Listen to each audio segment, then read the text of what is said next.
এরকম বড় বড় আলু দিয়ে লাল লাল ঝাল ঝাল চিকেন কষা কার না ভালো লাগে।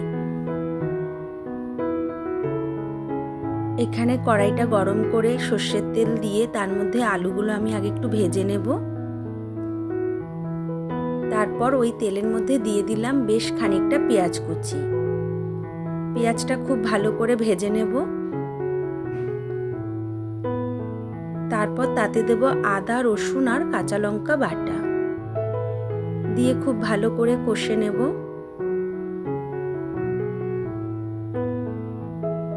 দিয়ে দেব পরিমাণ মতন হলুদ, দেব একটু কাশ্মীরি লঙ্কার গুঁড়ো, পরিমাণ মতন নুন দিয়ে খুব ভালো করে আবারও কষে নেব।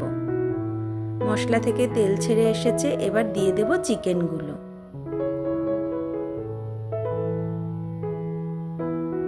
চিকেনগুলো দিয়েও মশলার সঙ্গে খুব ভালো করে কষে নেব। এবার দিয়ে দেব ফ্যাটানো টক দই। টক দইয়ের সঙ্গেও চিকেনটা খুব ভালো করে আবারও কষে নেব।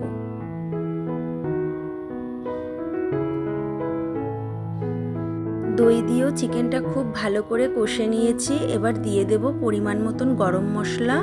এটা দিয়ে একটু নাড়াচাড়া করে দিয়ে দেব ভাজা আলুগুলো। আলুগুলো ভাজা আছে, চিকেনের সঙ্গে আলুগুলো একটুখানি কষে নেব।